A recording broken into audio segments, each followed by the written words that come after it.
پہلی بات تو یہ ہے کہ قرآن کریم جو ہے یہ عقلاً بھی یہ بات ثابت ہے بالکل کہ یہ الہامی کتاب ہے، یہ منزل من اللہ ہے، یہ کوئی انسانی کلام نہیں ہے۔ اب مثال کے طور پر کئی مثالیں ہیں۔ اب اللہ رب العالمین نے جو یہ چیلنج فرمایا تو یہ انسانوں کو چیلنج فرمایا نا۔ سورہ اسراء کی آیت نمبر 88 میں ہے کہ کل ان اجتمعت الانس والجن علی ان یأتوا بمثل هذا القرآن لا یأتون بمثلہ۔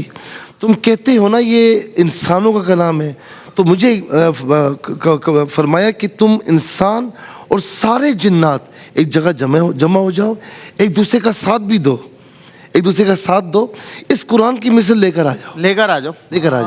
اچھا، پھر اس کو چیلنج کو ہلکا فرمایا۔ سورہ ہود کی آیت نمبر 13 میں فرمایا کہ فَلْيَأْتُوا بِعَشْرِ سُوَرٍ مِثْلِهِ۔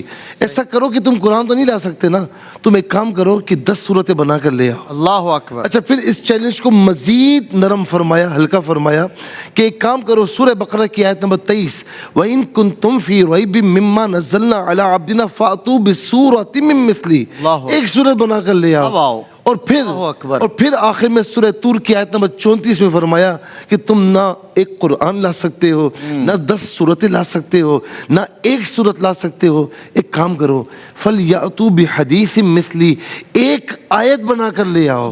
ایک آیت۔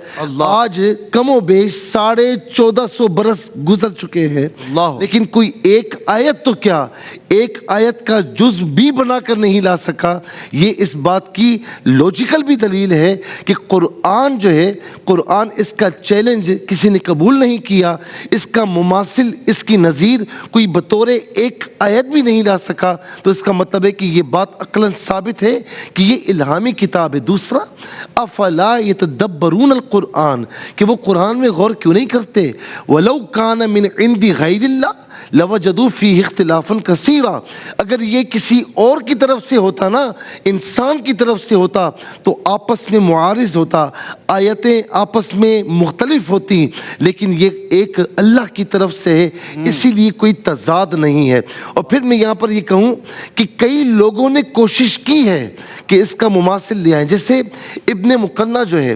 اب یہ قرآن اگر فصاحت و بلاغت کے اعتبار سے دیکھا جائے تو اس دور میں افصح الفصحاء تھے، ابلغ البلاغاء تھے، بڑے بڑے تھے، لیکن سارے حیران ہو گئے، سارے پریشان ہو گئے کہ اس کا مقابل نہیں آ سکتا۔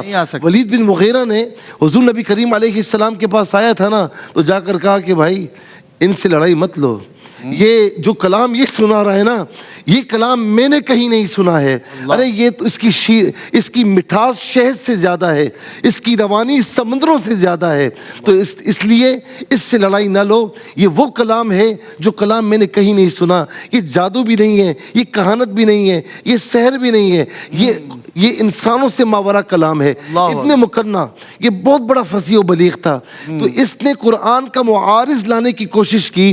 یہ آیت سنی، صرف ایک آیت، وَقِيلَ يَا أَرْضُ ابْلَعِي مَاءَكِ وَيَا سَمَاءُ أَقْلِعِي وَغِيضَ الْمَاءُ وَقُضِيَ الْأَمْرُ وَاسْتَوَتْ عَلَى الْجُودِيِّ وَقِيلَ بُعْدًا لِلْقَوْمِ الظَّالِمِينَ۔ جب یہ سنی نا، ایک لڑکے کی زبان سے سنی، قلم اس نے پھینکا بلکہ توڑ دیا، اس نے کہا کہ یہ کلام انسان کا نہیں ہے، انسان سے ماورا کا ہے، میں اس کا مقابل نہیں رہ سکتا، میرا کام نہیں ہے، بندے کا کام۔ آگے یوں ہے دبے لچے فصحا عرب کے بڑے بڑے، کوئی جان منہ میں زبان نہیں بلکہ جسم میں جان نہیں۔